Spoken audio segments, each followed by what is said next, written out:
परमेश्वर का धन्यवाद हो ये सुंदर शाम के वक्त के लिए जो परमेश्वर ने हमें दिया है कि हम परमेश्वर की उपस्थिति का आनंद मनाएं, परमेश्वर के वफादारी का गवाह बने। जिस प्रकार परमेश्वर ने अभी तक हमें चलाया है उन बातों को याद करते हुए परमेश्वर को धन्यवाद दे सके। IPHC के अगुवेगण, विशेषकर चेयरमैन साहब, बोर्ड मेंबर्स, कलीसियाओं के पासवान लोग, माता पिता, भाई बहन, आप सबको फिर से प्रभु यीशु मसीह के नाम से मेरा नमस्कार। इस प्रकार आप लोगों के बीच में होकर मुझे बहुत खुशी और आनंद है। ये मेरे जीवन का सौभाग्य मानता हूँ इस प्रकार की एक सभा में शामिल होने के लिए और परमेश्वर के जीवते कलाम के गवाह बनने के लिए परमेश्वर ने मुझे भी चुना। इसलिए मैं सर्वप्रथम परमेश्वर को धन्यवाद देता हूँ। पिछले 2 दिन से हम परमेश्वर की उपस्थिति में हैं। परमेश्वर की आत्मा बहुतायत से हमारे बीच में मंडरा रहा है। अभी तक जो हमने महसूस किया वो नहीं, अभी तक हमने जो देखा वो नहीं, पिछले 100 साल में परमेश्वर ने जिस प्रकार चलाया वो नहीं। एक नए तरीके से, एक नई सामर्थ के साथ, एक नए दर्शन के साथ जिस प्रकार हमने सुना, एक प्रोफेटिक इमेजिनेशन के साथ परमेश्वर के साथ खड़े होकर जिस प्रकार परमेश्वर देखना चाहते हैं, जिस प्रकार परमेश्वर सोचना चाहते हैं, उसके साथ मिलकर एक भविष्यवाणी की कल्पना को देखकर हमारी कलीसिया को परमेश्वर किस प्रकार आगे ले जाने जा रहे हैं उसकी तैयारी का सभा है ये सभा, जिस प्रकार परमेश्वर हमें लेके चल रहा है। परमेश्वर की आत्मा हमारे बीच में है। Hallelujah, hallelujah. परमेश्वर की आत्मा हमारे बीच में है। Hallelujah, hallelujah. जहां परमेश्वर की आत्मा है, परमेश्वर अपनी आत्मा के जरिए हमारे जीवन में कार्य कर कर हमें सामर्थी बनाकर, वो बिखरे हुए हड्डियों की तरह नहीं, वो पहना हुआ पुराना कपड़े के साथ नहीं, जो गुलामी के कपड़े, जो पाप और गंदगी के कपड़े, अशुद्धता की कपड़े, गिरावट की कपड़े, वो कपड़े पहनकर नहीं। इस सभा के बाद जैसे हमने सुना, परमेश्वर एक नया वस्त्र पहनाकर, आनंद, हर्ष, खुशी की वस्त्र पहनाकर, आत्मिक बेदारी की वस्त्र पहनाकर हम में से हर एक को परमेश्वर इधर से विदा करने वाले हैं। उसकी सामर्थ्य देकर मैं पूरी तरह से विश्वास करता हूं, मैं अपनी अंदर आत्मा में उसको महसूस करता हूं और उस वचन को मैं विश्वास के साथ आप लोगों के बीच में मैं रख रहा हूं। जैसे मैंने कल आपको बताया, पहले परमेश्वर हमें अपने पास बुलाकर हमारी बातों की निपटारा वो पहले करते हैं। जिन बातों से हम परेशान हैं, जिन बातों से हम खेदित हैं, जिन बातों ने हमें बांध कर रखे हुए हैं, उन सारी बातों को निपटारा वो पहले करते हैं। कल के रात के वक्त परमेश्वर ने उन सारी बातों को अपने हाथों में ले लिया है। कितने लोग विश्वास करते हैं? आमीन, आमीन। और जोर से बोलिए आमीन। परमेश्वर ने मेरी बातों को निपटारा कर लिया। आमीन। आज रात को हम उस निपटारा हमारे जीवन में करने के बाद क्या सामर्थ्य हमें देते हैं, कौन सा अधिकार हमें देते हैं, उसके विषय में हम आज रात को मनन करने जा रहे हैं। कल रात को हम मनन करेंगे किस प्रकार वो हमें भेजने जा रहे हैं। 3 तरीके, 3 बातें हमारे जीवन के 3 रात को हम अनुभव करने जा रहे हैं। पास बुलाया, अधिकार दिया और वो भेजने जा रहे हैं। समझ में आ रहा है? आप सब मेरे साथ हैं? वो पास बुलाया, फिर वो अधिकार दिया, उसके बाद वो हमें भेजते हैं जहां वो हमें भेजना चाहते हैं। आज रात को परमेश्वर की ओर से हमें मिलने वाले उन अधिकारों के बारे में हम मनन करने जा रहे हैं। परमेश्वर आज रात को इस वचन के द्वारा आपको सशक्त बनाने जा रहे हैं। जो दीवार, जो रुकावट आपके जीवन के, आपकी सेवकाई के, आपके परिवार के खिलाफ खड़े हैं, उसके सामना करने के लिए जो ताकत आपको जरूरत है, जो सामर्थ आपको जरूरत है, उस सामर्थ के विषय में परमेश्वर हमसे क्या कहना चाहते हैं, आप सुनने के लिए तैयार हैं? ये सामर्थ इस वचन के जरिए जब आपके पास आते हैं, आप उसको पूरी तरह से आपके जीवन में स्वीकारें, ये सामर्थ आपके जीवन में कार्य करेंगे। हम पढ़ने जा रहे बड़ा जाना पहचाना वो आयत, मत्ती रचित सुसमाचार उसका 28वीं अध्याय उसकी 18वां आयत। Matthew chapter 28 verse 18। मत्ती रचित सुसमाचार 28वां अध्याय उसका 18वीं आयत। यीशु ने उनके पास आकर कहा, यीशु ने उनके पास आकर कहा। यीशु पुनरुत्थित यीशु, मृत्यु के ऊपर जय पाया हुआ यीशु, खबर के ऊपर जय पाया हुआ यीशु, इस दुनिया के सारे अधिकारों के ऊपर, बंधनों के ऊपर, रुकावटों के ऊपर अधिकार पाया हुआ पुनरुत्थित यीशु, डर के मारे कमरों में बंद कर बैठने वाले उन चेलों के पास आकर उनसे कह रहा है, क्या कह रहा है? स्वर्ग और पृथ्वी का स्वर्ग और पृथ्वी का सारा अधिकार मुझे दिया गया है। मुझे दिया गया है। स्वर्ग और पृथ्वी का सारा अधिकार यीशु मसीह कह रहे हैं, मुझे दिया गया है। कौन हमसे कह रहे हैं? पुनरुत्थित यीशु मसीह। पुनरुत्थित यीशु मसीह। रोमियो ने सोचा, हमने इस यीशु मसीह को खत्म किया, हमने उसको क्रूस पर लटकाया, हमने इसको कब्र के अंदर बंद किया और हमारे अधिकार का मोहर उसकी कब्र के ऊपर हमने ठोक दिया और जवानों को तैनात कर दिया। अब ये बाहर नहीं आएंगे। इस दुनिया के अधिकारी लोग, इस दुनिया में शासन करने वाले लोग कई बार एक गलत समझकर बैठ जाते हैं इस यीशु मसीह को रोक पाएंगे। वो कई बार मोहर लगा देते हैं नियम और कानून बनाकर,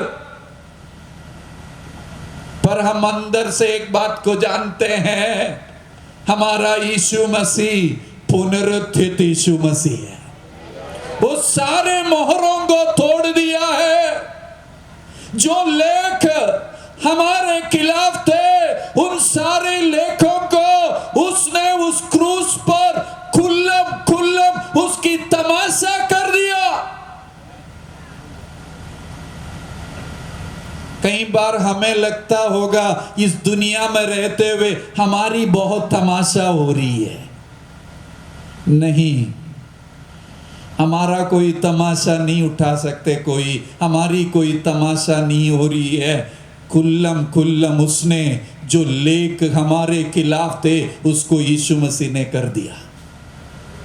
वो यीशु मसीह हमारे पास आ रहे हैं। किसके पास आ रहे हैं? चेलों के पास आ रहे। हमें उनकी चेले इस जमाने के हमारे पास आकर उसको आज रात के वक्त हमसे कुछ कहना है। वो क्या कहना चाहते हैं? वो कहते हैं स्वर्ग और पृथ्वी में सारा अधिकार मुझे दिया गया है। मैं तुझे वो अधिकार देता हूं। मुझे जो अधिकार मिला है वो अधिकार मैं तुझे दे देता हूं। आज रात के वक्त उस प्रकार की 8 अधिकारों के बारे में हम सोचने जा रहे हैं। 8 बातों को आज हम सीखेंगे। कई बार आपने 3 पॉइंट सरमन सुना होगा अधिकतर जगह में। पहला पॉइंट, दूसरा पॉइंट, तीसरा पॉइंट। मेरे पास थोड़ा ज़्यादा ही है। 8 बातों को आपको सुनना पड़ेगा। 8 बात जब मैं दे दूंगा तो कम से कम 3 बात तो याद रहेंगे। कई बार 3 बात सुनकर एक बात भी हमारे पास रहता नहीं है। इसलिए थोड़ा ज्यादा दे दो, कम से कम थोड़ा बहुत तो हमारे पास रहेंगे। 8 बातों को, जो 8 अधिकार यीशु मसीह ने हमारे जीवन में दिए हैं इस दुनिया में रहने के लिए, उस दुनिया में सेवा करने के लिए, इस दुनिया में जो सेवकाई हमें दी है उसको आगे ले जाने के लिए परमेश्वर कौन सा सामर्थ दिया गया है। इसलिए हम आज थोड़ी सी इस 45 मिनट्स में 1 आवर में हम पूरे यूहन्ना रची सुसमाचार से होकर होने जा रहे हैं। पूरा यूहन्ना का सुसमाचार आज रात को हम सीखने जा रहे हैं। छोटे छोटे शब्दों में इन 8 अधिकारों के बारे में यूहन्ना हमें बड़े विस्तार से सिखा रहे। ज्यादा आयतों को नहीं पढ़ेंगे, पर मैं आयत बताता जाऊंगा, मैं वर्णन करता जाऊंगा, आप लोग ध्यान से सुनिएगा। यीशु मसीह का पहला चमत्कार, पहला चिन्ह, हमारा जैसा गिरिडी जैसे एक अंदरूनी गांव में, गलील के काना नामक एक छोटी सी गांव, उस गांव में हो रहा है। हम जानते हैं वहां क्या हुआ। यीशु मसीह को एक शादी में आमंत्रित किया था। कहानी हम अच्छी तरह से जानते हैं। वहां क्या हुआ? वहां का दाखरस खत्म हो गया। यीशु मसीह के मां उनके पास आकर कहा, दाखरस खत्म हो चुका है। मां और बेटे के बीच का वार्तालाप हो गया। जाते जाते मां ने सेवकों से कहा, अगर वो कुछ कहते हैं तो तुम लोग कर लेना। हम दोनों की बातचीत को देखकर तुम परेशान मत हो ना, हम मां बेटे हैं, आप लोग इसके बीच में नहीं पड़ना। अगर वो जो कुछ तुमसे कहते हैं तुम क्या कर लेना, वो कर लेना। यीशु मसीह ने क्या कहा दासों से, सेवकों से? जो बाहर पत्थर के 6 मटके जो पड़े हैं उसमें क्या कर दो? पानी भर दो। ये क्या बेवकूफी है? ये तो बड़ी बेवकूफी है। इधर दाखरस की जरूरत है और आप पानी की बात कर रहे हैं? नहीं। चेलों ने, सेवकों ने एक सवाल भी नहीं किया। उन्होंने कैसे पानी भरा, वहां लिखा हुआ है, उन्होंने मुंह, आधा नहीं, पूरा नहीं, पूरे से भी बढ़कर बहने लायक मुंह उस बर्तनों को पानी से भर दिया। अब पानी तो भर दिया, अब क्या कह रहे हैं? इस पानी को, वो भी कौन सा पानी? आने वाले लोगों के हाथ पांव धोने के लिए बाहर जो मटके पड़े हैं उसकी पानी। खत्म क्या हुआ था? दाखरस। कहाँ रखे हुए थे? अंदरूनी कमरे में साफ सुथराई के साथ रखे हुए दाखरस खत्म है, पर अभी कह रहे बाहर जो मटकों में पड़े हुए पानी है, जो लोग हाथ मुंह धोने के लिए इस्तेमाल करते हैं, उस पानी को ले जाकर भोज के प्रधान को तुम दे दो। तप्पड़ खाने वाले काम है ये। बेवकूफी के ऊपर बेवकूफी। पहला तो हमने मान लिया, आपने कह दिया, हमने पानी भर दिया। इतनी बेवकूफी काफी है यीशु मसीह, इससे ज्यादा बेवकूफी मैं तो कर ही नहीं सकता। नहीं, उन्होंने उस पानी को उठाया, वहां से जा रहे पानी लेकर मार खाने, पर मार खाने नहीं देगा वो। अगर उसी ने कहा है इस पानी को लेकर चलो, चलते चलते चलते सेवकों को भी पता नहीं चला ये पानी कब दाखरस में बदल गया। यीशु मसीह का अधिकार, सबसे पहला अधिकार स्वरूप के ऊपर, रूप के ऊपर, आकार के ऊपर यीशु मसीह का अधिकार। स्वरूप बदलने वाला यीशु मसीह, रूप बदलने वाला यीशु मसीह, आकार बदलने वाला यीशु मसीह, आकार के ऊपर, स्वरूप के ऊपर यीशु मसीह का अधिकार, जो साधारण सी आकार में था, जो बिना कोई स्वाद के आकार में था, जिसका कोई अच्छा स्वरूप नहीं था, जिसका कोई गुण नहीं था, यीशु मसीह बता रहे हैं मेरे पास स्वर्ग और पृथ्वी के सारे अधिकार मुझे मिला है, उसमें से सर्वप्रथम अधिकार है रूप के ऊपर, स्वरूप के ऊपर, आकार के ऊपर मेरा अधिकार। ये अधिकार आज का नहीं, ये अधिकार शुरू से है। सृष्टि के बाद ये धरती बेडोल था, ये शून्य था, इसका कोई आकार नहीं था, इसका कोई गुण नहीं था, इसमें कोई वास नहीं कर रहा था, पर इसके ऊपर परमेश्वर की आत्मा मंडरा रहा था। और परमेश्वर की आत्मा इस आकार बिना बेडोल वाला इस धरती के ऊपर जब उसकी अधिकार, जब उसकी आत्मा मंडराने लगा, इसकी आकार बदलने लगा, ये एक सुंदर धरती पे बदल गया। उसको आकार के ऊपर, स्वरूप के ऊपर मेरे यीशु मसीह का अधिकार है। यीशु मसीह का अधिकार है हमारे स्वरूपों के ऊपर, हमारी आकारों के ऊपर उसका अधिकार है। आकार जैसे भी बिगड़ा हुआ, स्वरूप जैसे भी बिगड़ा हुआ हो, कोई फर्क नहीं पड़ता। मटके काफी समय से बाहर पड़े हैं, इस पानी का कोई स्वाद नहीं, ये पानी को किसी ने भी पीने तक इस्तेमाल नहीं किया था। ये पानी सिर्फ मुंह धोने, पाँव धोने, बाहर पड़ा हुआ पानी है, बाहर पड़ा हुआ मटके है। पर जब उसका अधिकार, जब उसके अधिकार उस आकार बिना, उस स्वाद बिना, उस पानी के ऊपर जब उसका अधिकार आ जाते हैं, उसका स्वाद बदल जाते हैं, उसका रंग बदल जाते हैं, उसकी स्वरूप बदल जाते हैं, उसकी स्वाद बदल जाते हैं।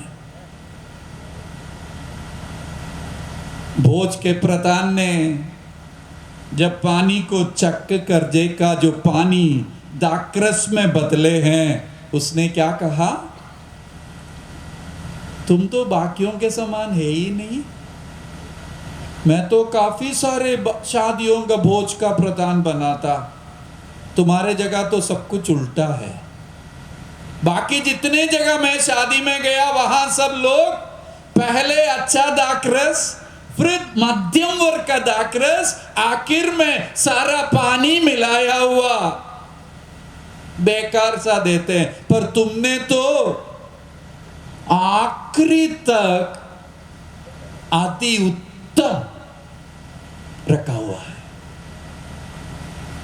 हमारे जीवन में यीशु मसीह का अधिकार बाहर पड़े थे, कोई इस्तेमाल करना नहीं चाहते थे, कोई हमारे पास आना नहीं चाहते थे, कोई हमसे बातचीत करना नहीं चाहते थे, अलग अलग नामों से हमें पुकारते थे। पर इस यीशु मसीह का अधिकार हमारे जीवन में आया, हमारा रंग बदल गया, हमारा रूप बदल गया, हमारा स्वाद बदल गया। उस परमेश्वर ने हमें बदलकर आज देश के बहुत तरीके से परमेश्वर ने हमें रखा है। हमारा दिल आनंद से खुश होना चाहिए, हम निरंतर उसकी आराधना करना चाहिए, हम उसकी महिमा करना चाहिए, क्योंकि हमारा स्वरूप, हमारी आकार बदलने वाले यीशु मसीह का अधिकार हमारे पास है।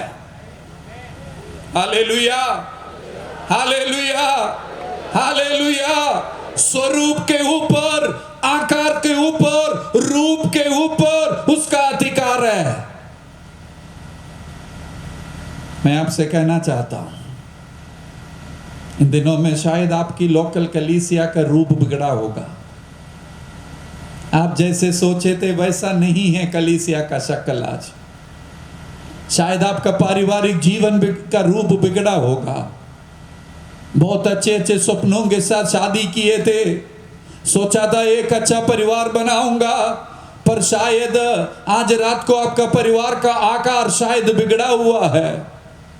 बच्चों का सपना देखा, बच्चे परमेश्वर ने दिए, कुछ समय से पहले वो बच्चे परमेश्वर के रास्ते में नहीं चल रहे, आकार बिगड़ा हुआ अवस्था में शायद आप होंगे। आप बड़े तंदुरुस्ती के साथ परमेश्वर की सेवा करते जा रहे थे, अचानक बीमारी आ गए। पिछले काफी समय से बीमारी ने आपके आकार को तोड़ कर रखा हुआ है। अगर ऐसी हालात में आज इस आराधना में, इस सभा में आप बैठे हो, तो मैं आपको कहना चाहता हूं, वो यीशु मसीह आपके पास आकर आज रात के वक्त ये कहना चाहते हैं, स्वर्ग और पृथ्वी में सारा अधिकार मुझे मिला है। उसमें से पहला अधिकार है तुम्हारे स्वरूप के ऊपर, उस बिगड़ा हुआ स्वरूप के ऊपर, वो बिगड़ा हुआ आकार के ऊपर मेरा अधिकार है, मैं उसको ठीक कर दूंगा।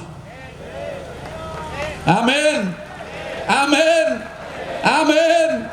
विश्वास के साथ इस वचनों को स्वीकार है। ये वचन जैसे आप सुनते जा रहे, आपके उस बिगड़ा हुआ आकार के ऊपर परमेश्वर कार्य कर रहा है। Hallelujah, hallelujah, hallelujah. Yeshu Masih का पहला अधिकार स्वरूप के ऊपर, वो आकार बदल देता है, स्वाद बदल देता है। दूसरा यीशु मसीह का अधिकार हम पढ़ते हैं, उसकी 4 अध्याय में फिर हम आते हैं तो दूसरी कहानी वहां शुरू होते हैं। वहां क्या है? दूसरे 4 अध्याय की 43 आयत से वहां घटना लिखी हुई है। हम समय के कमी के कारण वो पढ़ नहीं रहे, पर मैं बताता जाऊंगा। यीशु मसीह घूम फिरकर गलील की काना में काम सब किया, इसके बाद यीशु मसीह काफी जगह से घूम फिरकर वापस गलील की काना में पहुंच गया। तब पड़ोसी जगह से, कफरनहूम नामक जगह से एक पदाधिकारी, एक राजकर्मी, एक गवर्नमेंट ऑफिसर, पहले तो गांव वालों के बीच में यीशु मसीह ने सेवा की। जब गांव वालों के बीच में यीशु मसीह ने जो सेवा की, वो सुनकर अभी कौन आ रहे हैं? अधिकारी लोग आ रहे हैं। इधर सब कुछ उल्टा है। परमेश्वर का कार्य जो हम सोचते वैसा नहीं है। शुरू में ही हमने सुना, कई बार हमें लगता है पहले सब कुछ अधिकारियों को मिलता है, फिर हमें मिलता है। इधर उल्टा है, पहले हम सब हमें मिलते हैं, उसके बाद अधिकारी हमें ढूंढ कर आते हैं। इधर एक अधिकारी आ रहा है, एक पदाधिकारी, एक ऑफिसर आकर यीशु के पास आकर कह रहे, यीशु मसीह मैं तो बहुत दूर से आया हूं, बहुत कुछ आपके बारे में इतने छोटे दिनों में भी सुना। मेरा बेटा, मेरा बालक क्या हालत में है? मरने पर है, वो बहुत बुरी हालात में है। आप मेरे साथ चलकर, अब क्या करना है? मेरे साथ इस गलील से कफरनहूम तक आप चलकर आकर मेरे बेटे को क्या कर देना? चंगा कर देना। यीशु मसीह ने क्या किया? यीशु मसीह ने उस पदाधिकारी को बोला, जा, तेरा बेटा जीवित है, मुझे तेरे साथ आने की जरूरत नहीं है, तुम वापस चले जाओ। मैं कई बार अचंभित हो जाता हूं, मैं होता तो क्या करता? अच्छा हुआ मैं नहीं था, बहुत अच्छा था मैं नहीं था। मैं कई बार सोचता हूं, मैं अगर उस काना के शादी में होता, पानी भरने वालों का होता, काम बिगाड़ देता। मैं तो यीशु मसीह को बोल देता, यीशु मसीह ये तो बेवकूफ़ी है, मैं तो नहीं करूंगा। मेरे अंदर वो विश्वास थे ही नहीं। अब इस पदाधिकारी को जरा देखिए, अगर मैं होता, मैं खड़े होकर क्या बोलता मैं बताता हूं। आपको पता नहीं मैं कौन हूं? आप तो गलील के गांव से आए, थोड़ी दिन में लोगों ने आपके वाह वाह करने लगा, आप तो बड़े चढ़ गए। अभी मैं दिखाता हूं आपको कुछ दिनों बाद मैं कौन हूं, मेरा सामर्थ क्या है। नहीं, वो जा रहे वापस, एक अक्षर भी नहीं बोला। यीशु ने जो बोला हुआ वचन को लेकर ये वापस घर पहुंचा। घर पहुंचकर देखा तो बेटा जीवित बैठा हुआ है, चंगा बैठा हुआ है। इसने पता किया ये कब हुआ, ये सब कुछ सारा समय जब कैलकुलेट कर कर देख लिया। विद्वान लोग इस प्रकार कहते हैं, उस समय के डिस्टेंस के अनुसार कफरनहूम से एक व्यक्ति को चलकर गलील तक पहुंचने के लिए कम से कम 1.5 दिन लगता है। कम से कम 1.5 या 2 दिन लगता है। तो 2 दिन पहले ये निकला हुआ घर से, अभी वापस जाकर देख रहे 2 दिन बाद। कितने दिन हो गए? 4 दिन हो गए। पर चंगाई होने के लिए 4 दिन नहीं लगा। जिस समय यीशु के मुंह से शब्द निकला, उसी वक्त उस बालक का चंगाई उस घर में हो गया। यीशु मसीह का अधिकार। दूसरा अधिकार, दूरी पे ऊपर यीशु मसीह का अधिकार। दूरी के ऊपर यीशु मसीह का अधिकार। इस यीशु मसीह के लिए कुछ भी दूर नहीं है। हमारी परेशानी ये है, इस दुनिया की हर बात हमसे दूर है। सफलता हमसे दूर, चंगाई हमसे दूर, हमारे प्रियजन हमसे दूर। जो कुछ भी देख लो, सब कुछ हमसे दूर है। पर यीशु मसीह का अधिकार, दूरी के ऊपर यीशु मसीह का अधिकार। जो कुछ भी आपसे दूर आपको लगता है, वो कुछ भी मेरे यीशु मसीह से दूर नहीं। वो यीशु मसीह उसी के पास ही में है। दूरी के ऊपर यीशु मसीह का अधिकार।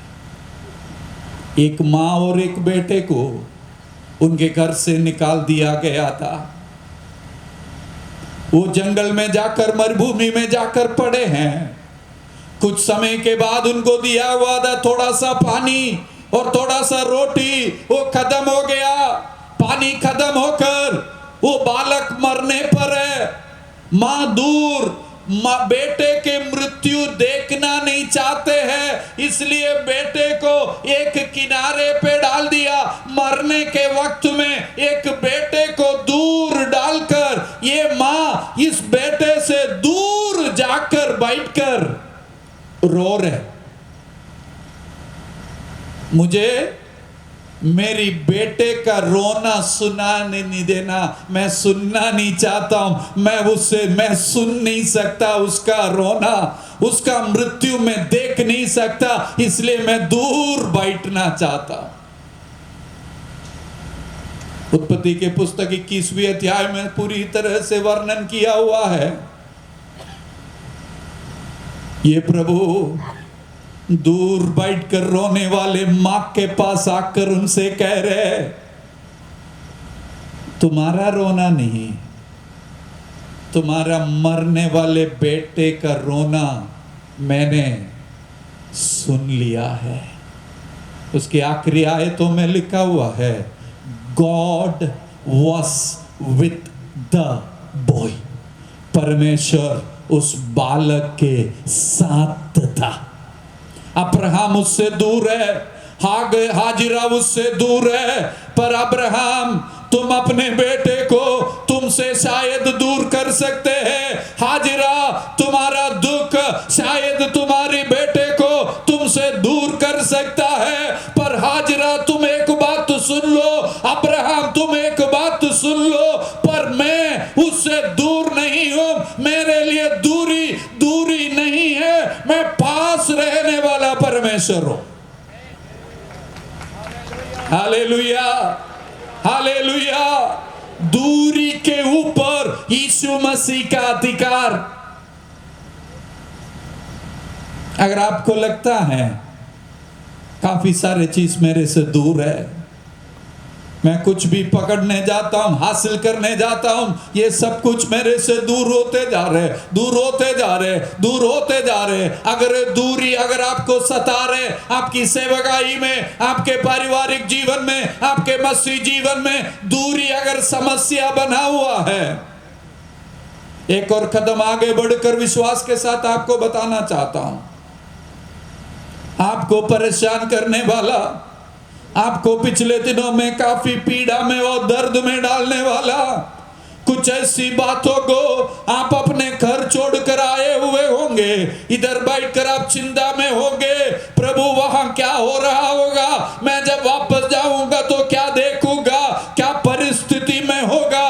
पर मैं आज विश्वास के साथ इस वचन के आधार पर आपको आश्वासन दिलाना चाहता हूं, पवित्र आत्मा की सामर्थ में होकर आपको आश्वासन दिलाना चाहता हूं। भले ही आप इधर है, पर जब आज रात को विश्वास के साथ जब आप वचन को सुनते हैं, परमेश्वर अपना वचन आपके परिवार में भेजने जा रहे हैं।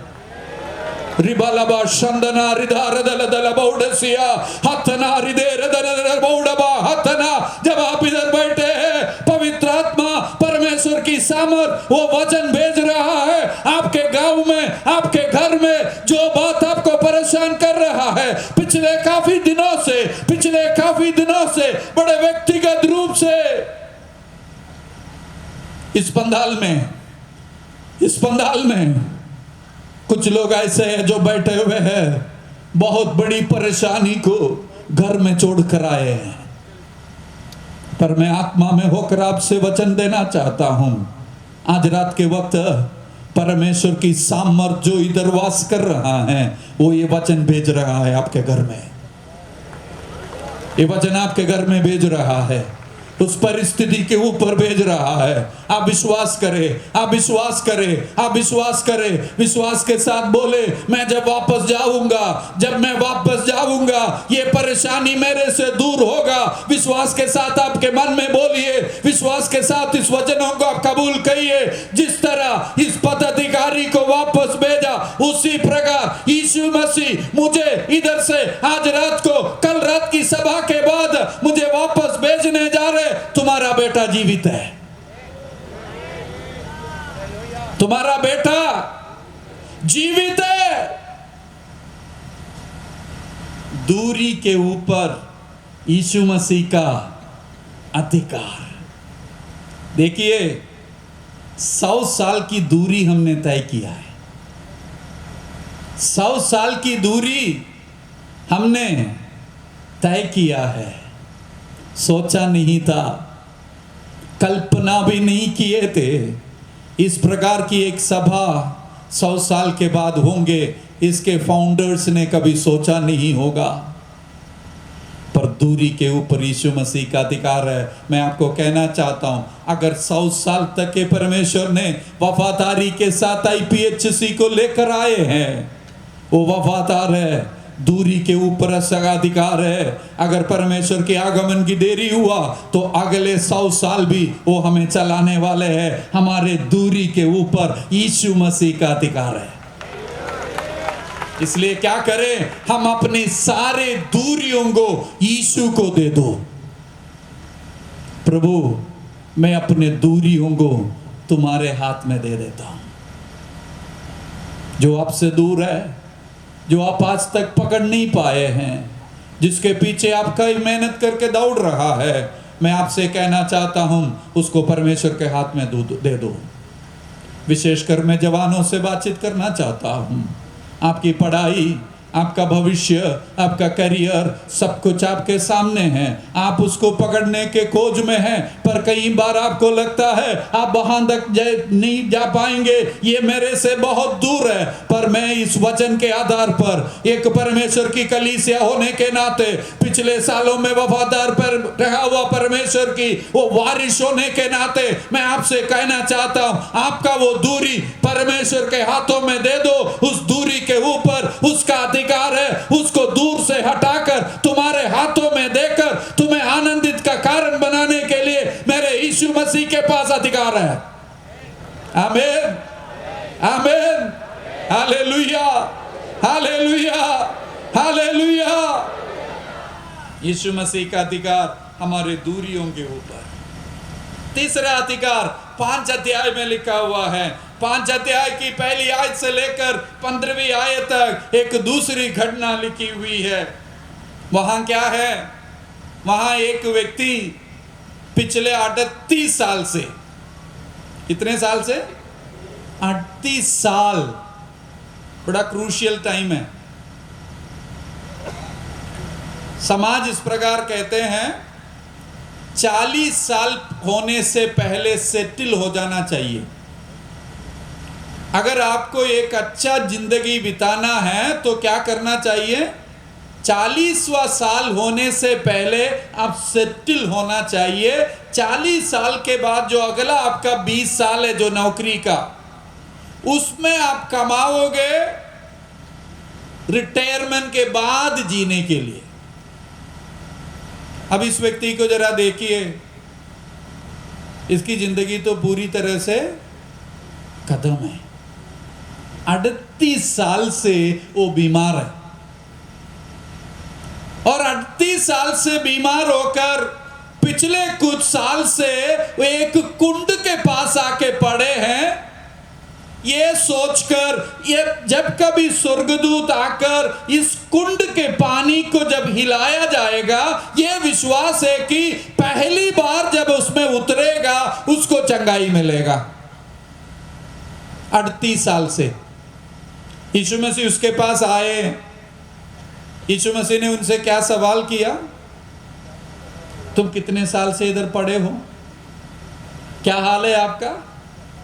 कौन कौन है आपके साथ? कहां से आए हो? कुछ नहीं, सीधा सवाल है, तुम्हें चंगा होना या नहीं। 5वें अध्याय को आज रात को पढ़िएगा। यीशु मसीह सीधे जाकर पूछते, तुम्हें चंगा होना है या नहीं? क्या जवाब देना चाहिए था? हाँ या ना में जवाब। पर यह बंदा बिल्कुल हमारे समान है। कोई भी हमसे कुछ भी पूछे, हम तो सीधे सवाल देते नहीं है। हम तो जा रहे बाजार, पर कोई पूछे कहां जा रहे हैं, कहीं नहीं। इस यीशु मसीह से इसको क्या बोलना चाहिए था? चंगा होना है या? अरे ये तो चंगा होना भी भूल गया अभी। इसको पता ही नहीं इधर क्यों पड़े हैं। आए तो चंगा होने के लिए, पर काफी साल इधर पड़े रहने के बाद ये भूल ही गया इसको चंगाई भी जरूरत है। अब ये इसका जवाब क्या है? मेरे पास कोई नहीं है। यीशु मसीह ने पूछा था तुम्हें चंगा होना या नहीं, जवाब देना चाहिए था हाँ यीशु मसीह, पर जवाब देख लो, मेरे पास, तुमसे तो पूछा नहीं तुम्हारा कौन कौन है। हाँ, कई बार हमारी प्रार्थना भी यही है, उपवास प्रार्थना तो रखते हैं पर पता नहीं किसके लिए रखे हैं। पास्टर बोलते हैं हम इन विषयों के लिए प्रार्थना करेंगे। जब पास्टर ये सब बोल रहा था, हम बैठ के सो रहे थे, फिर पास्टर ने कहा फलाना व्यक्ति अभी प्रार्थना में अगुवाई करेंगे। फिर उन्होंने कौन कौन विषय के लिए प्रार्थना की हमें ये भी नहीं पता। तुम्हें चंगा होना या नहीं, मेरे पास कोई नहीं है। यीशु मसीह ने उनसे क्या कहा, तुम्हारा खाट उठा ले। मुझे ये जरूरी नहीं है जो देखना तुम्हारे पास कोई है या नहीं, मैं आज तुम्हारे सामने खड़ा हूं।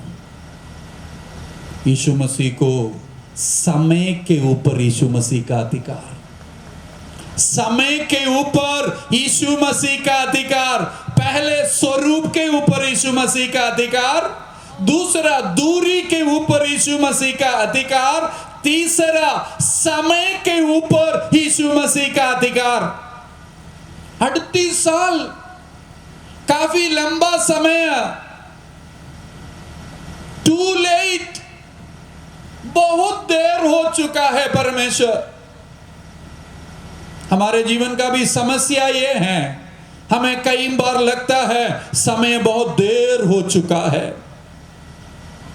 यीशु मसीह के प्रिय लाजरस का मृत्यु हुआ, जब वो बीमारी हुआ था, इन बहनों ने खबर भेजा, यीशु मसीह तुम्हारा प्रिय जन लाजर बीमार है, तुम जल्दी वहां से आइए, अगर तुम आओगे तो हमारा भाई जिंदा रहेगा। यीशु मसीह आया ही नहीं, मृत्यु के खबर सुनने के बाद भी आया ही नहीं। कम से कम फ्यूनरल सर्विस में तो आप आ जाते, हम भी दुखी हो जाते हैं ना। कम से कम जिंदगी भर तो मैं बीमार था, आप देखने तो नहीं आए, कम से कम उनके फ्यूनरल में तो आप आ जाते। यीशु मसीह आया ही नहीं। 4 दिन बाद धीरे धीरे चल के आ रहे। इन बहनों को गुस्सा नहीं आएगा तो फिर क्या आना चाहिए। पर मुझे वहां पे भी अच्छा लगता, मैं नहीं था वहां। हम होते तो गेट बंद कर कर, ताला बंद कर कर उसको जहां जाना जाने दो। हमने कितने बार खबर भेजे थे, हमारे पास कितने बार आके खाना खाया था, मैंने क्या क्या परोसा था। यीशु मसीह को कोई चिंता ही नहीं, खा पी कर चले गए। हमारे बारे में भी कहावत है ना, खाया पिया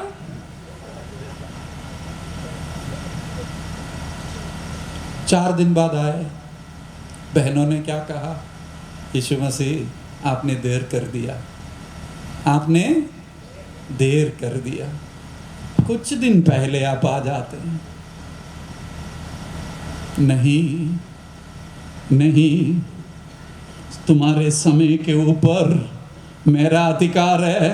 4 दिन हो, 5 दिन हो, 10 दिन हो, उसका अधिकार तुम्हारे पास नहीं। उसका सारा अधिकार, तुम्हारा समय का सारा अधिकार मैंने अपने पास रखा हुआ है। ठीक समय पर, ठीक समय पर, समय से पहले नहीं, समय के बाद नहीं, ठीक समय पर मैं तुम्हारे लिए कार्य करने वाला परमेश्वर हूं। तुम्हारे समय के ऊपर मेरा अधिकार है।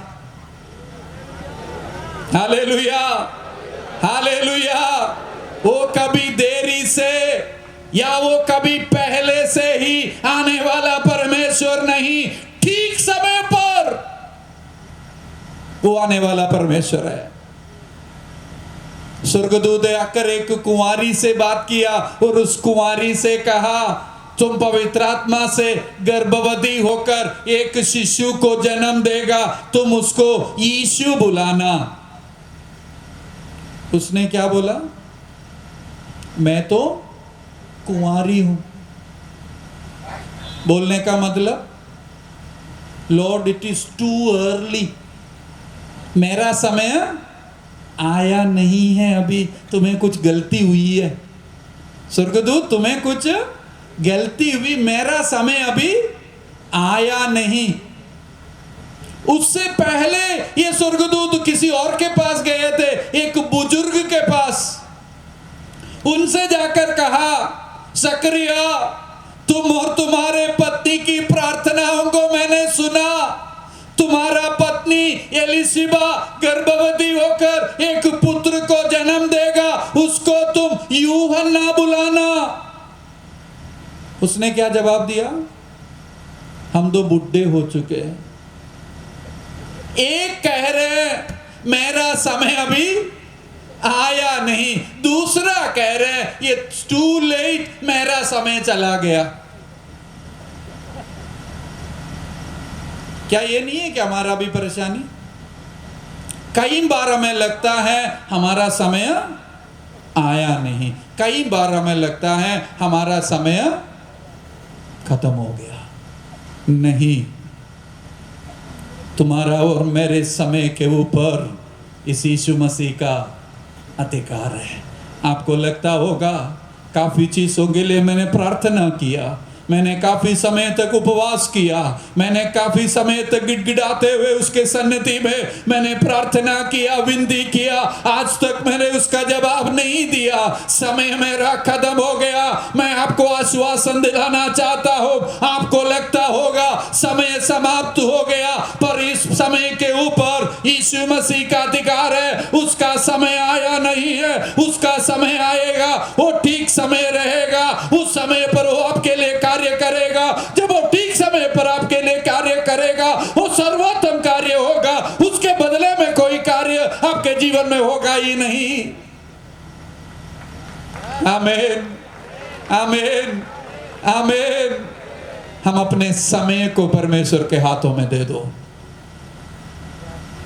पहले नहीं, बाद में नहीं, not too early, not too late, in the proper time. एक सेकंड का भी फर्क नहीं होगा। विश्वास करो, विश्वास करो। आपके बच्चों के जीवन में, आपके सेवकाई के जीवन में, आपके परिवार के जीवन में, आपको जो लगता है बहुत देर हो चुका है, देर अभी नहीं हुआ है, समय आया ही नहीं, उसका समय आने वाला है, वो समय पर कार्य करेगा। Hallelujah, hallelujah. स्वर्ग और पृथ्वी में सारा अधिकार मुझे दिया गया है। वो अधिकार के साथ मैं तुझे भेज रहा हूं। पहला अधिकार है स्वरूप के ऊपर, दूसरा अधिकार है दूरी के ऊपर, तीसरा अधिकार है समय के ऊपर।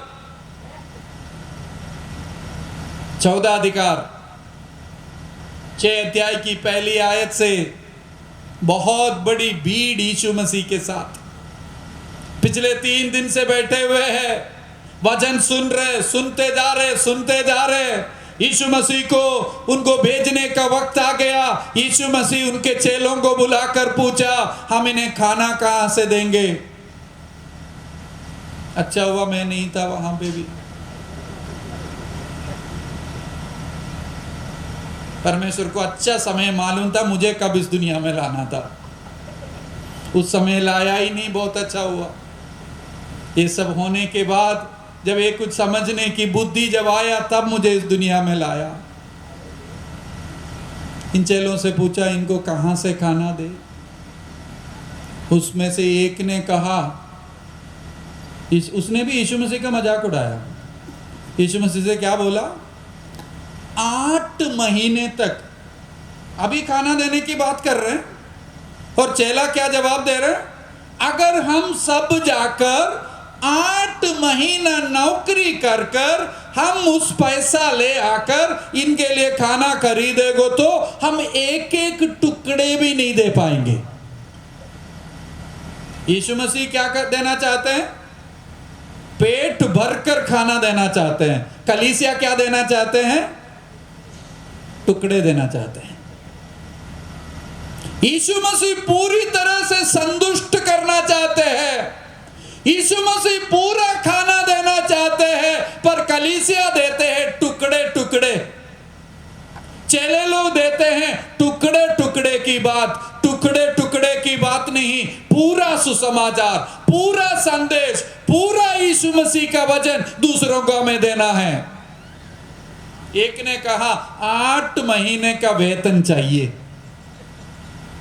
दूसरे ने कहा यीशु मसीह मैंने तो अपना जुगाड़ बना के बैठा हुआ था, आप ये सब कर रहे थे, मैं बीच में घूम घूम कर देखा तो एक छोटा सा बालक मैंने पढ़ा जिसके पास टिफिन लेकर आए हैं, मैंने उसके साथ दोस्ती बना लिया। जब वो खोलेगा थोड़ा बहुत मुझे भी देने की चांसेस है, मैं उसी में दे के बैठा हूं पिछले 3 दिन से। चेले लोगों के आंख कहाँ देख लेना, दूसरों के टिफिन में।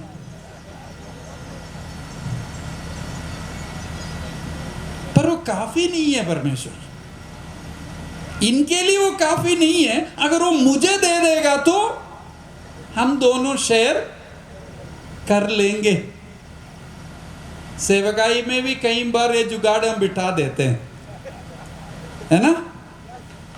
ये पूरे कलीसिया के लिए कुछ नहीं होगा, पर मेरा थोड़ा बहुत काम इससे चल जाएगा, आप मुझे दे दो। आप ऑफरिंग बॉक्स में नहीं डालना, मेरे हाथ में दे देना। ये पूरा कलीसिया के लिए काम नहीं आएगा, मेरे लिए थोड़ा काम हमारे बीच में रहेगा। ये नहीं, यीशु मसीह ने कहा लेकर आ जाओ मेरे पास। वो लेकर आया, वो 5 रोटी वो 2 मछली को अपने हाथों में ले लिया और परमेश्वर को धन्यवाद देकर उसको तोड़ा और उन चेलों से कहा सबको बिठा दो, सबको बिठा दो, क्रम अनुसार बिठा दो और इसको दे दो। 14 अधिकार मात्रा के ऊपर, तोल के ऊपर यीशु मसीह का अधिकार। पहला स्वरूप के ऊपर, दूसरा दूरी के ऊपर, तीसरा समय के ऊपर, 14 मात्रा गिनती तोल के ऊपर यीशु मसीह का अधिकार। जो थोड़ा सा है, जो छोटा सा है, जो काफी नहीं है, ये बिल्कुल भी काफी नहीं है। मेरे पास जो है ये थोड़ा सा ही है, पर मेरे सामने जो जरूरत है वो मेरे सोच से भी परे है। कोई बात नहीं, आपके पास जो थोड़ा सा ही है उसी को कांध में लेकर धन्यवाद देकर तोड़कर आपके हाथ में देंगे। वो सिर्फ आपके लिए नहीं होगा, आपके लिए और आपके साथ रहने वाले वो सब खाकर संतृप्त होकर संतुष्ट होकर बाकी बचाने की सामर्थ्य उसके पास है। आपके गिनतियों के ऊपर यीशु मसीह का अधिकार है, आपकी मात्राओं के ऊपर, आपके जो तोल है उसके ऊपर यीशु मसीह का अधिकार है। जैसे मैंने कल रात को कहा, ये कोई थियरी आपको नहीं बता रहे, ये जीवन का अनुभव आपको बता रहे। पिछले 30 साल से परमेश्वर की सेवा में हूं, घर से निकला हुआ 30 साल हो गया। ये जेब पूरा भरकर पैसा रखकर आज तक सेवकाई नहीं किया, ये जेब अधिकतर समय खाली रहा। पर इस जेब के अंदर जो छोटे छोटे मात्रा में थे उसको परमेश्वर के हाथों में दे दिया। उसने अपने हाथों में उसको लिया, तोड़कर जब मुझे दे दिया, वो मेरे लिए भी काफी था, मेरे कलीसिया के लिए काफी था, बाकी बहुत सारे लोगों के लिए काफी था। इसलिए मेरे मात्रे के ऊपर, मेरे पर्स के ऊपर, मेरे बैंक बैलेंस के ऊपर मेरा अधिकार नहीं, मेरा यीशु मसीह का अधिकार है। Hallelujah, hallelujah, hallelujah. वो थोड़ा सा जो आपके हाथ में है, आपके पड़ोसी के पास एकड़ के समान जमीन होंगे, पर आपके पास एक छोटा सा घर रखने का भी जमीन कम है। आप ये सोचते होंगे उसने अपने बच्चे को वहां भेज दिया, पढ़ाया, मैं कहां भेजूंगा। चिंता मत करो, चिंता मत करो, मात्रा के ऊपर उसका अधिकार है। जो आपके हाथों में है वो उसके हाथों में दे दो। जो परमेश्वर को देना है वो सब कुछ परमेश्वर को पहले दे दो। बाकी जो कुछ भी है उसी के साथ, संतुष्टि के साथ, भरपूरी के साथ, आनंद के साथ आपको तैयार कर कर आपको आगे बढ़ाने के लिए मेरे यीशु मसीह के पास अधिकार है। इसका मतलब ये नहीं है कि कभी भूखा नहीं रहेंगे। ये सब कुछ जीवन का हिस्सा है। सेवकाई में ऐसा समय भी देखा, काफी हफ्ते तक इस जेब में एक भी रुपया नहीं। मध्य प्रदेश में सेवा करने का समय है, 1 रुपया नहीं। गली गलियों में साइकिल चलाते हुए ये सुसमाचार सुना रहा हूं, घर घर में जाकर ये सुसमाचार सुना रहा हूं। वापस घर पे आकर बिना कोई खाने के पड़े हैं, हफ्ते बीत गए। ऐसा दिन भी है प्रभु से रो रो कर बोला, प्रभु मेरे हाथ में अगर 2 रुपया होता मैं 2 खेला खरीद के खा लेता। प्रभु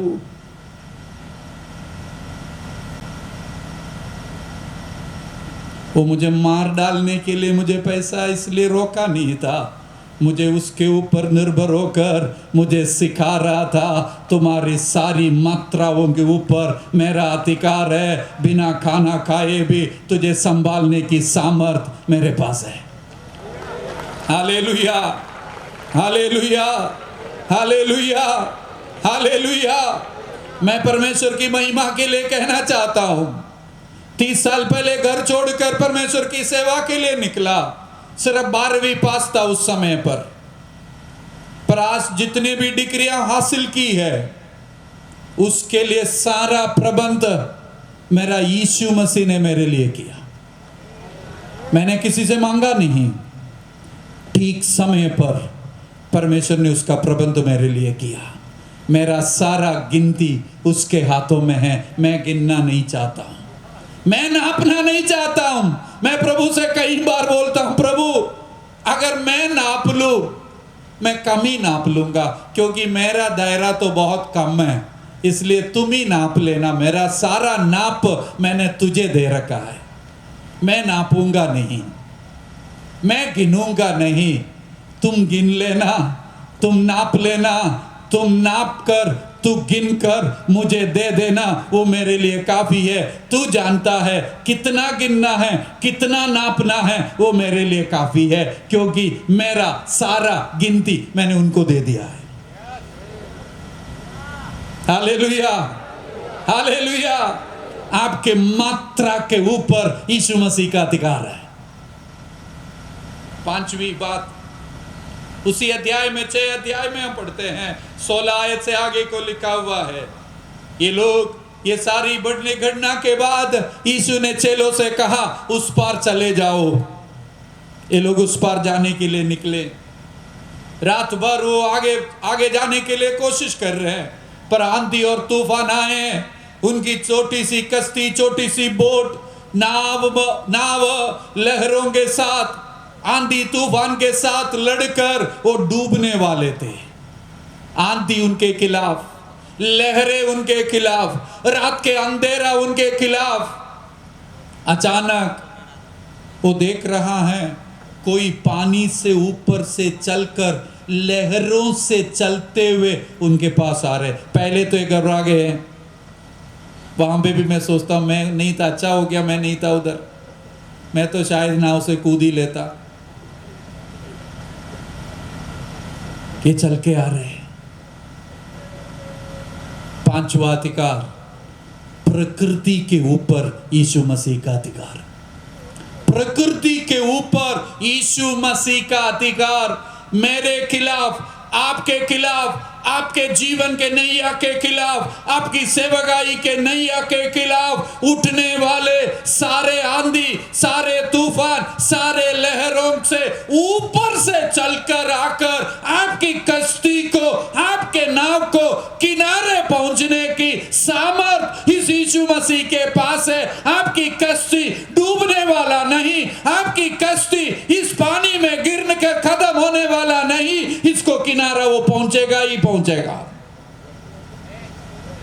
आपका नैया कितना भी छोटा हो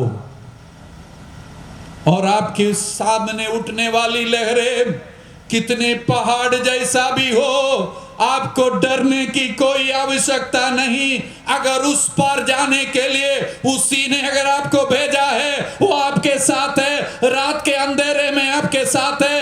आपके खिलाफ उठने वाले अंधेरे के ऊपर उसका अधिकार है, अंधेरा उसको रोक नहीं सकता। आपके खिलाफ उठने वाली आंधी के ऊपर उसका अधिकार है, आंधी आपको खत्म नहीं कर सकता।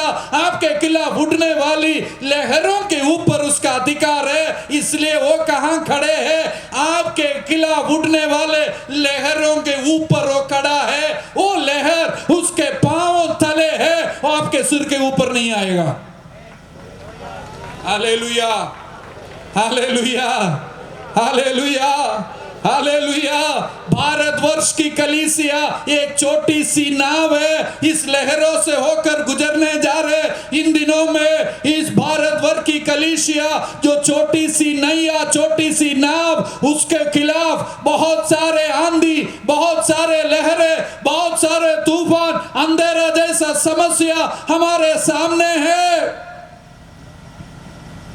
पर मुझे एक विश्वास है, हमें एक विश्वास है जिसने हमें पास बुलाकर कहा, स्वर्ग और पृथ्वी में सारा अधिकार मुझे दिया गया है। मैं अपने कलीसिया को बनाऊंगा, अधोलोक के फाटक उसके खिलाफ खड़े नहीं रहेंगे।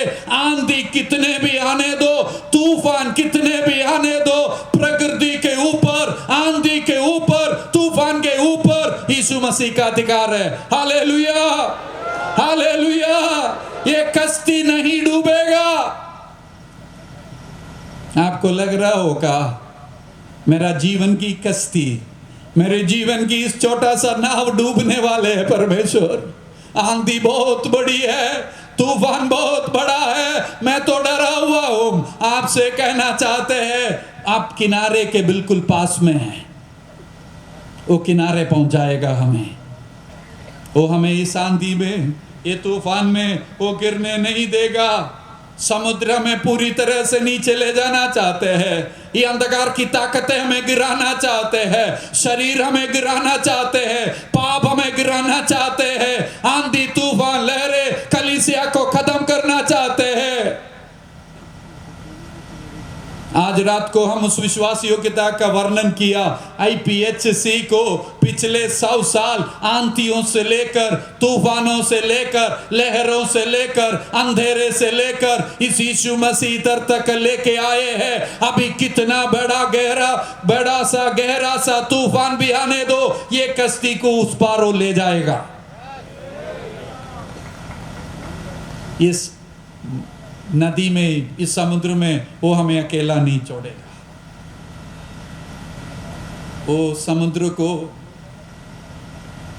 दो में भागने वाला परमेश्वर है, सूरज को रोकने वाला परमेश्वर है, पत्थर में से पानी को निकालने वाला परमेश्वर है, दिन में बादल का छाया, रात में अग्नि का खंबा देकर हमें चलाने वाला परमेश्वर है। प्रकृति के ऊपर उसका अधिकार है। बंजर जमीन से तू उगाता है फसल, सूखी नदी से तू बहाता है प्रेम जल। प्रकृति के ऊपर उसका अधिकार है। मैं खेतीबाड़ी करने वाली जगहों में सेवकाई करने वाला बंदा हूँ। मैं हिमालय के पहाड़ों में सेवकाई करता हूँ। मैं अपने विश्वासियों को सिखाया हुआ 2 बातें हैं। सुबह उठकर घर के अंदर प्रार्थना करने के बाद पूरे खेत के चारों ओर चलना प्रार्थना करते हुए, क्योंकि तुम्हारे प्रकृति के ऊपर, खेत के ऊपर उसका अधिकार है, वो वह फल देने वाला। कई बार मैं बोलता हूँ तुम्हारे गाय के ऊपर भी, तुम्हारे भैंस के ऊपर भी हाथ रख के कभी कभी दुआ कर लेना। प्रकृति के ऊपर उसका अधिकार है। दिन में बादल का छाया, रात में अग्नि का खंबा देकर हमें चलाने वाला परमेश्वर। छठवीं सिक्स्थ अधिकार, 6 अधिकार, 6वां अधिकार परमेश्वर का 9वीं अध्याय में लिखा हुआ है। उसका पहली आयत से लेकर 12वीं आयत तक कुछ लोगों ने एक जवान को पकड़कर यीशु के पास लेके आए, चेले लोग ही लाकर आए थे, और यीशु मसीह से बोला, यीशु मसीह ये तो अंधा है, हम क्यों लेकर आए हैं? आप इसको चंगाई दे इसलिए लेके नहीं आया, आप ये जरा बता दो ये क्यों अंधा है? इसने पाप किया या इसके माँ बाप ने पाप किया? यीशु मसीह ने क्या जवाब दिया? ना इसका पाप ना इसके माँ बाप के पाप, तुम तो पाप ढूंढते हो, मैं तो इसकी चंगाई ढूंढता हूं, इसका भविष्य मैं बता देता हूं, परमेश्वर की महिमा के लिए ही ये सब कुछ हुआ है। यीशु मसीह ने उसको थोड़ा सा मिट्टी ले आ, उस मिट्टी में थूका, अगला बेवकूफी, पहले से तो वो अंधा है, जो लेकर आए वो लोग भी बड़ी अनाप शनाप बोल दिया, उन्हें भी इसकी चंगाई से कोई मतलब नहीं, वो भी पूछना चाहते ये क्यों अंधा हो गया। अब यीशु मसीह उससे भी बड़ा गहरा काम कर रहे हैं, मिट्टी से पानी, पानी से मिट्टी बना दो, मान सकते हैं। अब मिट्टी लिया, उसमें थूक दिया और उसको उठाकर उसके आंखों में, फिर भी मैं नहीं था, अच्छा था।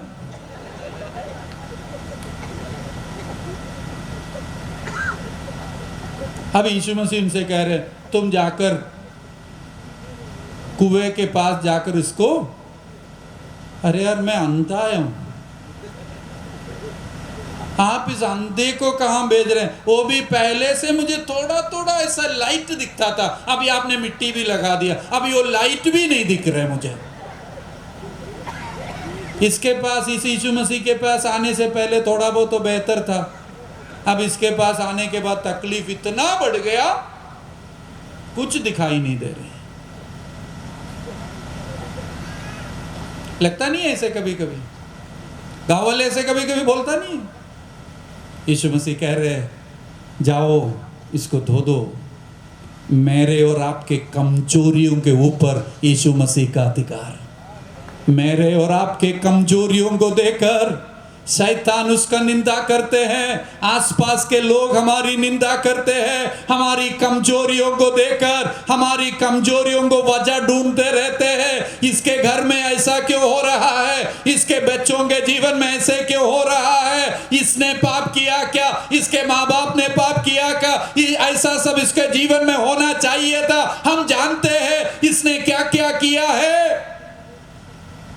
हमारी कमजोरी दूसरों के लिए एक्सपेरिमेंट का कारण बन जाते हैं, खोजबीन का कारण बन जाते हैं, पर मेरे यीशु मसीह के लिए मेरी कमजोरी उसकी महिमा के लिए, मेरे कमजोरियों के ऊपर यीशु मसीह का अधिकार है।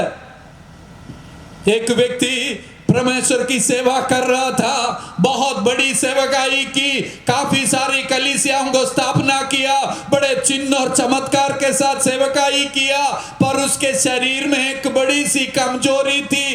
वो बाकियों के लिए प्रार्थना किया, उन सबको चंगाई मिल गया, वो खुद के लिए प्रार्थना किया, उन्हें चंगाई नहीं मिला। लोग सवाल उठाने लगा, तुम कैसा अपोस्तल है, तुम कैसा पादरी है, बाकियों के लिए दुआ करते हैं, उन सबको मिल गया, तुम खुद के लिए दुआ कर कर देख लो।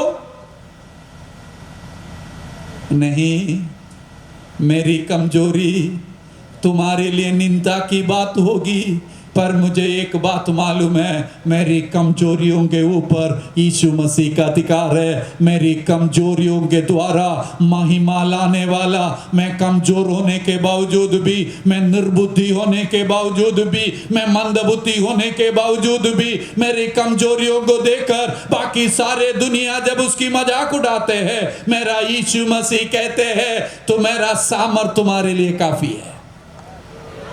आपके कमजोरियों के ऊपर यीशु मसीह का अधिकार है।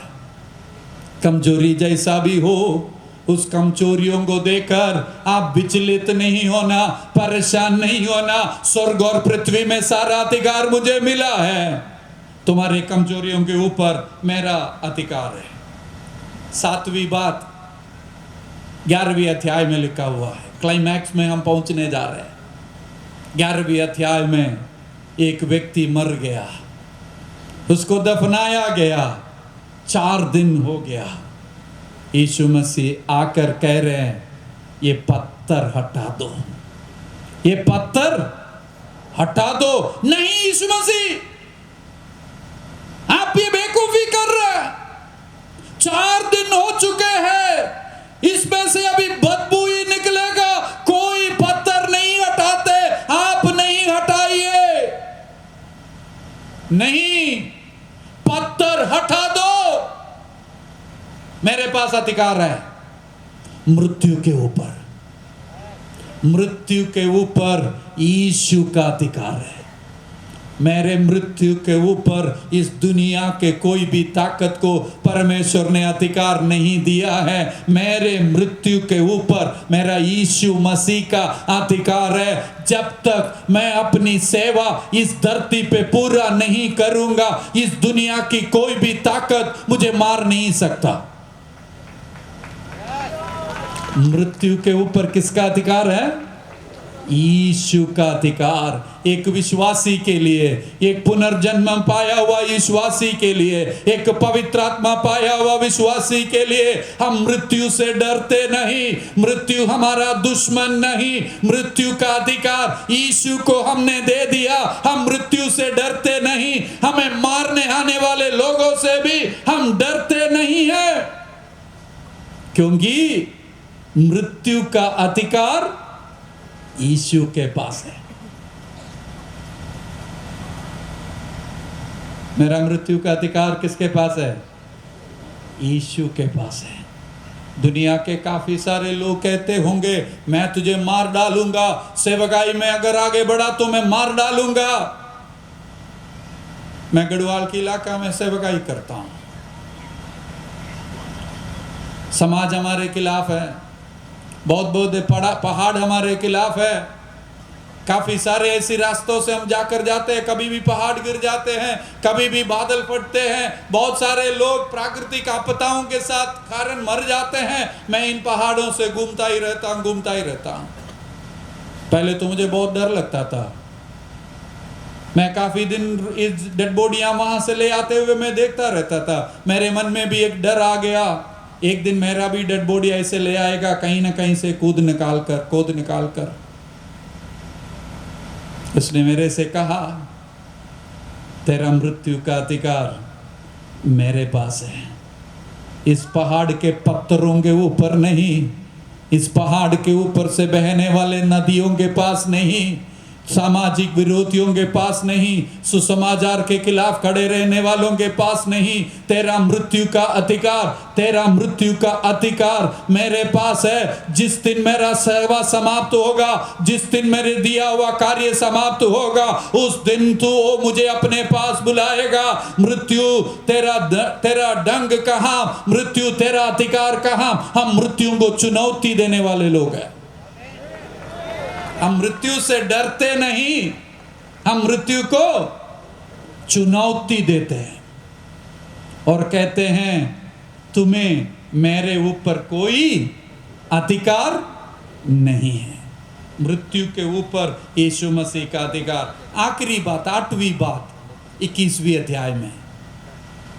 चले लोग, ये सब कुछ होने के बाद भी यीशु मसीह को छोड़कर चले गए थे। जाकर पूरी रात मेहनत किया, अच्छे मछुआरे थे, सब कुछ वो जानते थे, कब ना जाल डालना है, कहाँ जाल डालना है, कैसे जाल डालना है, किस प्रकार उसको खींचना है, सब कुछ उनको मालूम है। पूरी रात मेहनत किया, 0। शायद लगता मैं वहां था, उन लोगों के बीच में शायद मैं पाया जाता, क्योंकि उनका स्वभाव मेरे अंदर भी है। इस पूरे सुसमाचार में एक जगह जो सही जगह मुझे मिला वही था। पूरी रात मेहनत किया। यीशु मसीह उनके पास चलकर आकर कहा, फिर से जाल डालो। उसने क्या कहा? तुम्हारे कहने पर मैं जानता हूं ये ठीक समय नहीं है, पूरी रात हमने मेहनत किया, सब कुछ किया, पर तुम्हारे कहने पर मैं जाल डालता हूं। आपको पता है उसके बाद क्या हुआ? मेरे असफलताओं के ऊपर उसका अधिकार है, मेरे फेलियर्स के ऊपर भी उसका अधिकार है, आपकी असफलताओं के ऊपर भी उसका अधिकार है। सिर्फ सफलताओं के ऊपर नहीं, असफलताओं के ऊपर भी उसका अधिकार है। स्वर्ग और पृथ्वी में सारा अधिकार मुझे दिया गया है, मैं तुझे वो अधिकार देता हूं। हम कौन है? हम अधिकार से भरा हुआ लोग हैं। हमें इस जमाने में सिर ऊंचा कर कर चलने के लिए परमेश्वर ने हमें बुलाया है। मैं एक छोटी सी गवाही बोलकर खत्म करना चाहता हूं। 2001 में मैं अपनी पढ़ाई खत्म कर कर गढ़वाल में सेवकाई के लिए चला गया। बड़ी पहाड़ है, एक भी कलीसिया नहीं, एक भी विश्वासी नहीं, उस प्रकार की एक जगह में मैं और अपनी पत्नी हम दोनों वहां चले गए। कोई विश्वास में नहीं आया। हम काफ़ी प्रार्थना की, हम निराश हो गए। बड़े विस्तार से मैं बताना नहीं चाहता हूँ। एक दिन मैं स्कूटर चला, हमारे पास कलीसिया नहीं थे, इसलिए हर संडे हमारे पास एक स्कूटर था, उस स्कूटर में हम दोनों बैठते थे। इस पहाड़ी रास्तों से चलकर 5 किलोमीटर 10 किलोमीटर जब खत्म होते हैं, रोड के किनारे बैठकर नीचे खाई में जो गांव दिखाई देते, पहाड़ के चोटी में जो गांव दिखाई देते, उसके लिए प्रार्थना करते, प्रभु वहां से एक विश्वासी देना हमें। 6 महीना बीत गया, एक भी विश्वासी नहीं मिला। हम बड़ा निराश हो गए। शायद हमने सोचा हमारे जीवन का सबसे गलत निर्णय हमने लिया है। एक संडे मैं अकेला ये स्कूटर चलाते हुए जा रहा था, प्रभु से बोलकर, प्रभु गलती हो गई, गलत जगह पे आ गए, प्रभु आप हमने 1 साल इधर रहूंगा, अगले साल आप हमें कहीं और भेज देना, ये सब बोलकर मैं प्रार्थना करते हुए रो रो कर ये स्कूटर चलाते हुए जा रहे हैं। अचानक मुझे ऐसा महसूस हुआ मेरे स्कूटर के पीछे वाले सीट में कोई बैठा हुआ है। मेरे कंधे पे हाथ रखा, मैं आज भी उस स्पर्श को महसूस कर सकता हूँ। और उसने मेरे कान में ये बात कहा, सैम। उसने मेरे माँ बाप जो नाम मुझे बुलाते वो नाम बुलाया, SPR नहीं बुलाया, सैम बुलाया, Sam. Your presence itself is a challenge for the powers of darkness that are ruling these places from the very beginning. I just want you to live in this place. Sam, तुम्हारी उपस्थिति ही इस जगह को कब्जा करने वाले हर एक अंधकार की ताकतों के लिए एक चुनौती है। तुम्हें सिर्फ इधर रहना है।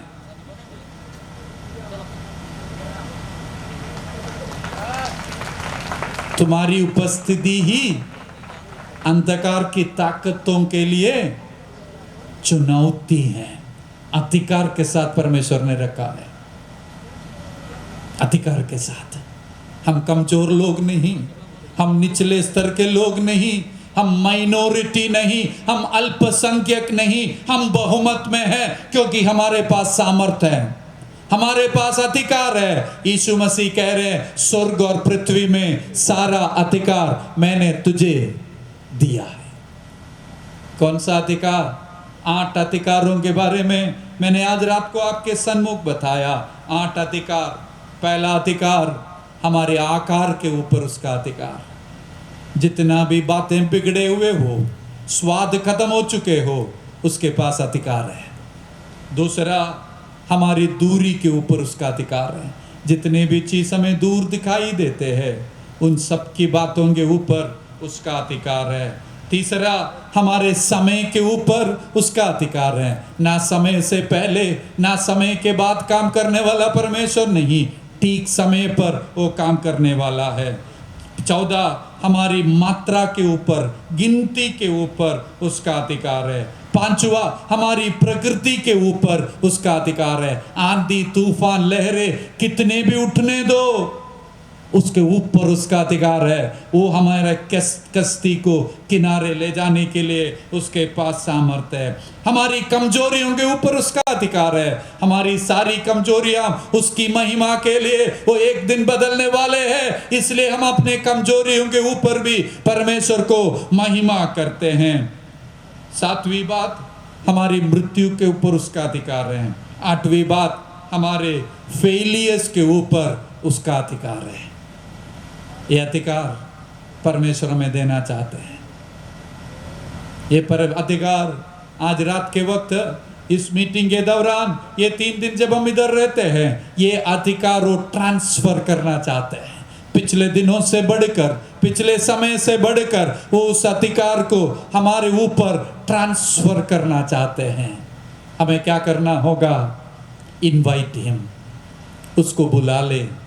जिस तरह से उस काना के विवाह में उसको बुला लिया था, उसी प्रकार उसको भी एक और बार आमंत्रित करे, प्रभु मेरे साथ आइए। दूसरा, वो जो कुछ भी कहता है उसको करने के लिए तैयार हो जाओ। पानी भर दो, मुआ मुंह भर दिया, जाओ। वो अधिकारी चला गया। पत्थर हटा दो, पत्थर उन्होंने हटा दिया। जाल फेंक दो, उन्होंने जाल फेंक दिया। वो जाकर अपना आंख धो लो, उसने जाकर उसका आंख धोला। लोगों को बिठा दो, लोगों को बिठा दिया। वो जो कुछ भी कहना चाहते हैं आपसे, आपको शायद वो बेवकूफ़ी सा लगेगा, आपको शायद वो असंभव सा लगेगा, आप उसको करने के लिए समर्पित कीजिए। यीशु मसीह का अधिकार है। फिर से उस आयत को मैं दोहराना चाहता हूँ। यीशु उनके पास आकर उनसे कहा, स्वर्ग और पृथ्वी में सारा अधिकार मुझे दिया गया है। आइए अपने आंखों को बंद करें। पास्टर हमारे सामने आएंगे, माइकल पास्टर हमें प्रार्थना में अगुवाई करेंगे। अब अपने आंखों को बंद करेंगे, इस अधिकार के तले अपने आप को लाएंगे। समस्या जैसा भी हो, परेशानी जैसा भी हो, परमेश्वर की सामर्थ हमारे बीच में है। आज रात के वक्त पिछले हमने जैसे ये प्रार्थना शुरू किया, तब से उसकी सामर्थ हमारे बीच में है, बहुत आयत से हमारे बीच में है। वो सामर्थ व्यक्तिगत रूप से आज रात के वक्त आपके जीवन में कार्य करना चाहते हैं। आपका जीवन का कोई सा भी क्षेत्र हो, आपके जीवन में दूरी परेशानी हो, आपके जीवन में मात्रा परेशानी हो, आपके जीवन में आकार परेशानी कर रहे हो, आपके जीवन में कमजोरी परेशानी कर रहे हो, आपके जीवन में मृत्यु का डर बैठा हुआ हो, आपके जीवन में असफलता आपको परेशान कर रहा हो, मैं आपको कहना चाहता हूं, अपने आप को उस अधिकार के तले लाए। जैसे पास्टर में अगुवाई करते हैं, हम इस अधिकार के तले आए। उस अधिकार के साथ हिम्मत देकर, सामर्थ देकर परमेश्वर आपको इधर से भेजने पाए।